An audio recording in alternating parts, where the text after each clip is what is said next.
Hola a todos, ¿qué tal estáis? Bienvenidos otra vez a la burbuja del español. Yo soy Marta Tardáguila y soy vuestra profesora de español. Hoy vamos a hablar de muchas cosas interesantes. Vamos a hablar de verbos, vamos a hablar de infinitivo, vamos a hablar de preposiciones, vamos a hablar de subjuntivo. Madre mía, cuántas cosas. Pero entonces, ¿de qué vamos a hablar exactamente? Bueno, os lo explico. Vamos a hablar de algunas construcciones de verbos con preposición que pueden ir con un infinitivo o con un subjuntivo. Madre mía, entramos en lo complicado. No os preocupéis, que ahora mismo lo explicamos todo.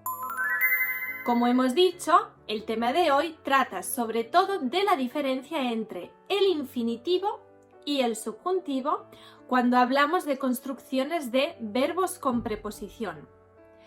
Para hacer un resumen muy rápido, antes de empezar, vamos a decir que cuando el sujeto de la oración principal es el mismo que el de la oración subordinada, podemos poner en muchos casos un infinitivo.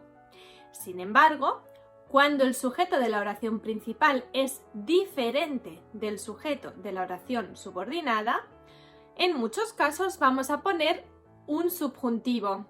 Ahí está más o menos la diferencia, pero ahora lo vemos más detalladamente. Bueno, antes de empezar, primero os digo esto porque es muy importante y después se me olvida. En la página web de la Burbuja del Español puedes reservar clases individuales o también grupales. Si quieres, por ejemplo, repasar cositas como esta, que son un poquito complicadas y ¡ay! Es que no lo he entendido muy bien. No te preocupes, reservas una clase y te la explico en persona.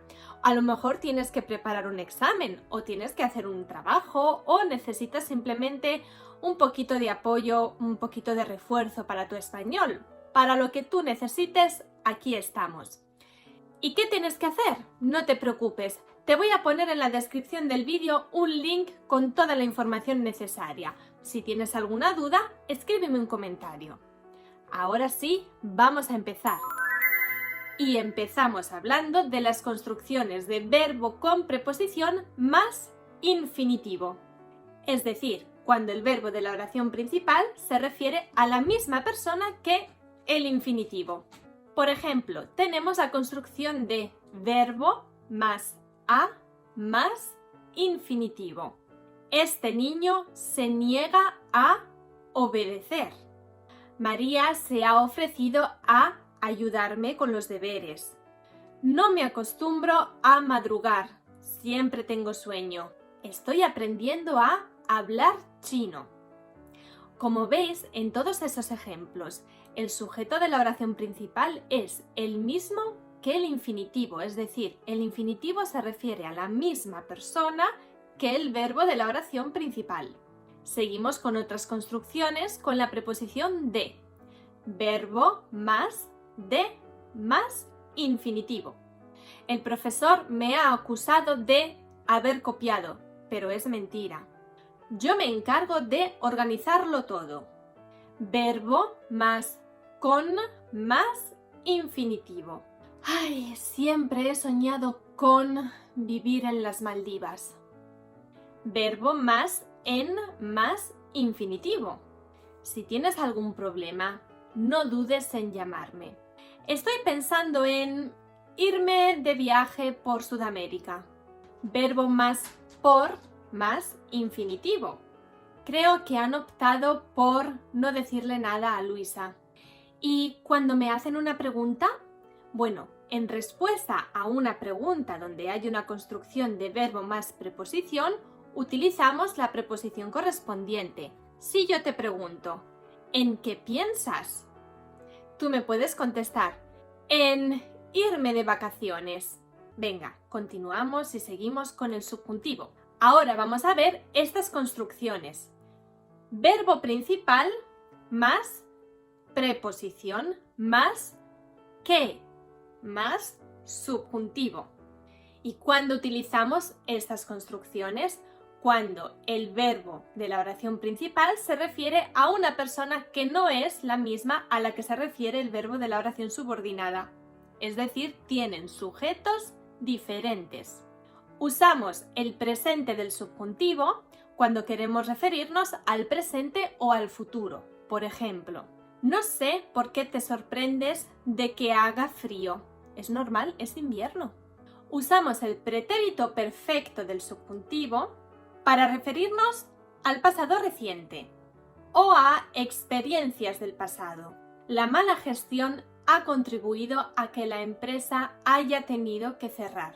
Y usamos el imperfecto del subjuntivo para referirnos al pasado o detrás de una forma condicional. Por ejemplo, se empeñó en que fuéramos a su casa. Yo me encargaría de que todo saliera bien. Recuerda que el imperfecto del subjuntivo tiene doble desinencia, es decir, tiene dos opciones. Podríamos decir saliera o saliese. ¿A que no te acuerdas muy bien? No te preocupes, en la descripción del vídeo te voy a dejar los links para que vayas a repasar todos los tiempos del subjuntivo, el presente, el pretérito perfecto, el imperfecto y también el pluscuamperfecto, que no está de más. Tenemos una pequeña excepción. Los verbos acordarse de y olvidarse de van seguidos de qué más indicativo cuando los verbos se refieren a personas diferentes. Atención, todo lo contrario de lo que íbamos diciendo. Por ejemplo, nunca me acuerdo de que esa tienda cierra a las 3. O siempre me olvido de que eres vegano. Ahora sí, esto es todo por hoy. Hemos terminado nuestra clase de hoy en la que hemos hablado de un montón de cosas. Preposiciones, verbos, infinitivo, subjuntivo. Si quieres repasar las clases en las que hablamos de preposiciones, no te preocupes que te voy a dejar en la descripción todos los links que tienen que ver con estos temas. Y antes de irnos te quiero decir algo muy importante. Si estás preparando tu examen de certificación CIELE, nosotros te podemos ayudar. Por ejemplo, si necesitas prepararlo, puedes reservar alguna clase para prepararlo juntos, o si necesitas ayuda para la inscripción, no sabes cómo se hace, para cualquier cosa. También te voy a dejar el link con toda la información, pero ya sabes que si tienes alguna pregunta, simplemente déjame algún comentario en los vídeos y yo te responderé. Nos vemos en la próxima clase de la burbuja del español. ¡Hasta pronto!